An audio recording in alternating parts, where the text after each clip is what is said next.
매일 말씀 묵상에 오신 여러분을 환영합니다. 가을의 풍성한 열매처럼 하나님의 말씀으로 가득 채워지는 하루 되십시오. 할렐루야. 2024년 9월 26일 매일 말씀 묵상 시작하겠습니다. 오늘 묵상하실 말씀은 느헤미야 12장 27절로 30절까지의 말씀입니다. 예루살렘 성벽을 봉헌하게 되니 각처에서 레위 사람들을 찾아 예루살렘으로 데려다가 감사하며 노래하며 재금을 치며 비파와 수금을 타며 즐거이 봉헌식을 행하려 하며, 이에 노래하는 자들이 예루살렘 사방들과 느도바 사람들의 마을에서 모였고 또 벳길갈과 게바와 아스마들에서 모여 들었으니, 이 노래하는 자들은 자기들을 위하여 예루살렘 사방의 마을들을 이루었습니다.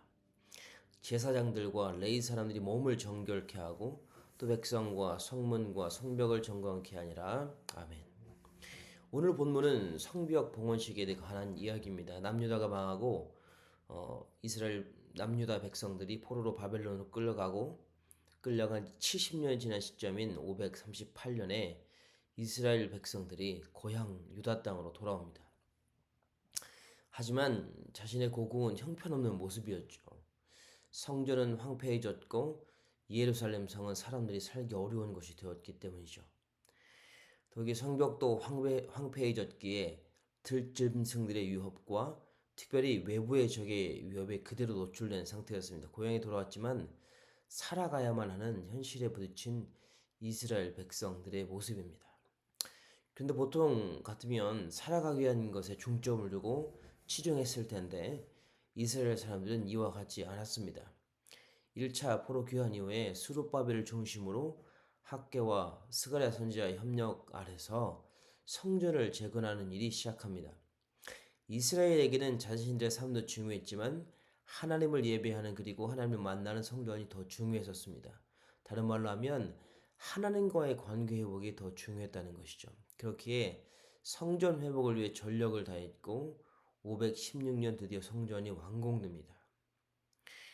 그리고 516년 성전을 완공하고 458년 2차 포로 귀환이 이루어지죠. 하지만 이때도 마찬가지로 이스라엘은 자신들의 삶을 윤택하게 하는 것에 집중하지 않았습니다. 학사 에스라를 통해 율법과 법률이 회복되었습니다. 영적인 가치와 삶의 가치 기준이 회복된 것입니다. 에스라는 영적인 삶의 가치를 그리고 삶의 가치 기준을 회복하는 일에 성전을 중심으로 그리고 즉 예배를 중심으로 진행을 했습니다. 어떻게 먹고 살 것인가가 아니라 하나님을 향한 예배를 회복하고 말씀을 회복하는 일에 이스라엘 백성들은 전심전력을 다했다는 것이 참 놀라운 일인 것 같습니다. 하지만 성전과 율법을 회복했지만 한 가지가 더 남았습니다. 그것은 성벽이었습니다. 그도 그럴 것이 성벽이 재건되지 않았다는 것은 이스라엘 백성들의 안전이 확보되지 않았다는 것을 의미했기 때문입니다. 짐승들의 위협도 있었지만 특별히 적들의 위협이 만만치 않았습니다. 더욱이 한 나라로 서게 될 때 자신들을 지켜줄 수 있는 성벽은 그때 당시에 필수였기 때문에 성벽적은 시급한 일이었습니다. 그리고 드디어 445년 느헤미야를 필두로 3차 포로 귀환이 시작되고 성벽을 재건하는 일이 시작됩니다. 그리고 성벽을 재건한 지 52일 만에 드디어 성벽이 재건되죠.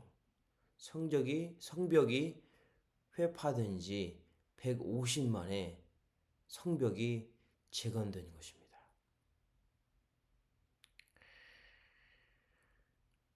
나라를 잃은 지 150년 만에 일어난 기적입니다. 아직은 초라한 모습이지만 하나님은 당신의 택한 백성 이스라엘을 회복시켜 주셨습니다. 아무것도 없던 땅에 황폐해질 대로 황폐해진 땅에 이스라엘 백성이 돌아온 것입니다.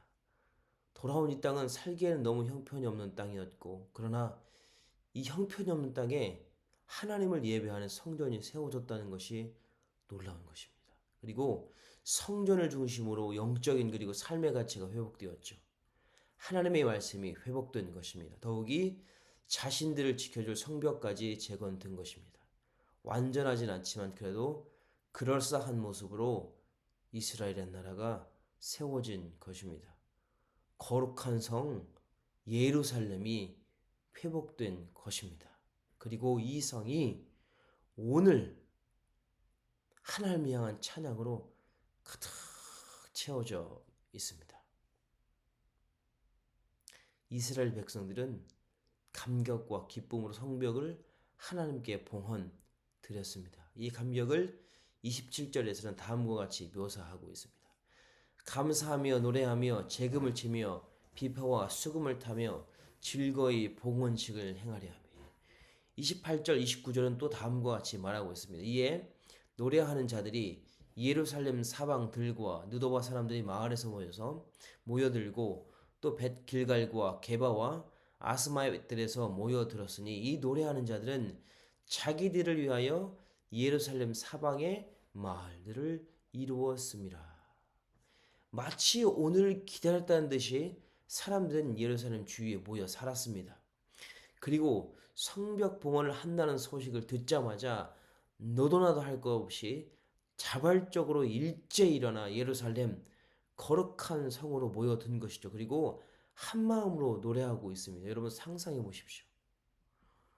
수많은 사람들이 같은 역사를 가진 사람들이 같은 기억을 가진 사람들이 일제 일어나 하나님을 찬양하기 위해 모여들고 있는 이 역사적인 순간을 한번 상상해 보십시오.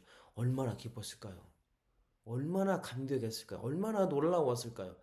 다시는 돌아올 것이라고 생각하지 못했던 자신들의 고국으로 돌아왔고 다시는 보지 못할 것이라고 생각했던 고국의 땅과 하늘 그리고 예루살렘을 보게 되었습니다. 다시는 보지도 그리고 들으지도 못할 거라고 생각했던 거룩한 성 예루살렘 성전에서 하나님을 예배하게 되었고 다시는 맛볼 수 없을 것 같았던 꿀송이보다 단 하나님의 말씀을 보고 듣고 회복하게 되었습니다. 그리고 성벽을 재건함으로 자신들의 안전이 회복된 것입니다. 마치 어미 새끼가 새끼 새를 안전하게 품듯이 이스라엘은 하나님의 이렇게 꼭 품어주시는 은혜를 경험하며 오늘 그 감격으로 하나님께 성벽을 봉헌하고 있는 것입니다. 우리 또한 이와 같은 신앙 고백이 있습니다. 죄로 말미암아 하나님을 떠났던 우리를 하나님은 잊지 않으셨습니다. 우리를 사랑하셔서 우리에게 당신은 다가와 주신 것이죠. 예수님이 이 세상에 오셨습니다. 그리고 우리 모든 죄를 지고 십자가에서 죽임을 당하셨습니다. 우리의 모든 죄를 씻겨주셨고 하나님과의 관계를 회복시켜 주셨습니다. 그 결과 우리는 하나님을 예배하고 하나님은 우리 가운데 함께 계시며 우리 예배를 받아주십니다. 하나님과의 관계가 완벽하게 회복된 것이죠. 그리고 예수의 핏값으로 맺어진 하나님과 우리의 관계는 안전하다고 성경은 말하고 있습니다. 로마서 8장 35절로 39절까지의 말씀입니다. 누가 우리를 그리스도의 사랑에서 끊으리요? 환난이나 곤고나 핍박이나 기근이나 적신이나 위험이나 칼이라 기록된 바 우리가 종일 주를 위하여 죽임을 당케 되며 도살할 양같이 여김을 받았나이다 함과 같으리라. 그러나 이 모든 일에 우리를 사랑하시는 이로 말미암아 우리가 넉넉히 이기느니라. 내가 확신하노니 사망이나 생명이나 천사들이나 권세자들이나 현재의 일이나 장래의 일이나 능력이나 높음이나 깊음이나 다른 아무 피조물이라도 우리를 우리 주 그리스도 예수 안에 있는 하나님의 사랑에서 끊을 수 없으리라. 아멘. 우리 주 예수 그리스도 안에 있는 하나님의 사랑에서 끊을 수 없으리라. 이 사랑 때문에 우리는 하나님을 예배하며 오늘을 하루를 살아가는 것 아니겠습니까?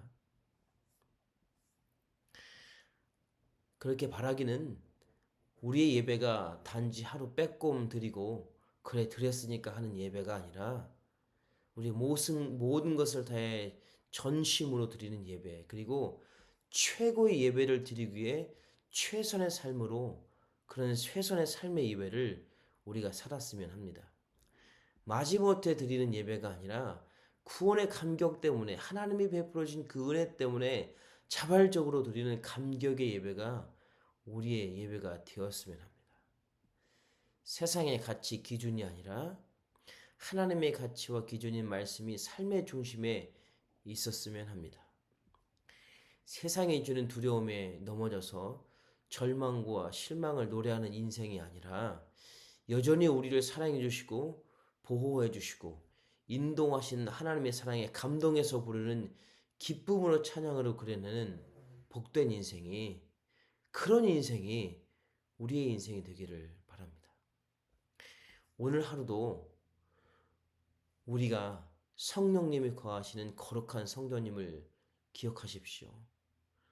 그러므로 하나님과의 예배가 회복되고 말씀이 회복되고 더욱이 하나님과의 사랑의 관계가 확실함을 기억하며 하나님을 향한 감사로 오늘 하루를 살아낸, 그러므로 성령이 거하시는 우리 안에 하나님을 향한 찬양으로 가득 넘쳐나는 복된 인생이 우리 인생이 되기를 주님의 이름으로 축복합니다. 기도하시겠습니다. 하나님 아버지 감사합니다. 하나님은 우리를 잊지 않고 사랑해 주셨습니다. 그러므로 우리를 구원하여 주셨고 그 은혜를 따라 살아가며 하나님을 예배할 때 예배를 받아주시고 하나님의 말씀을 우리 앞길을 인도하시며 우리 영혼을 지도하십니다. 하나님의 사랑은 예수 안에서 맺어진 하나님과 우리의 관계는 그 누구도 끊을 수 없습니다.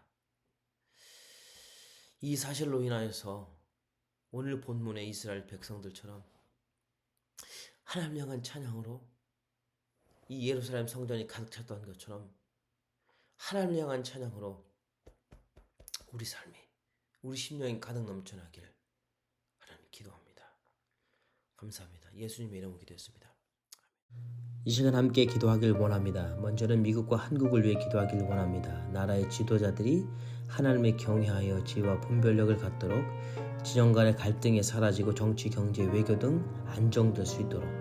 두 번째로는 세계 선교를 위해 기도하길 원합니다. 교회가 섬기는 선교사님들의 안전과 건강을 지켜주십시오. 하루속히 선교 사역이 정상화되게 하여 주십시오. 마지막으로는 선교사님들을 위해 기도하길 원합니다. 김영섭 차드 선교사님, 김재문 요르단 선교사님, 이홍래 알래스카 선교사님, 김영수 브리짓 미니스트리 선교사님 위해서 함께 기도하길 원합니다. 기도하시겠습니다.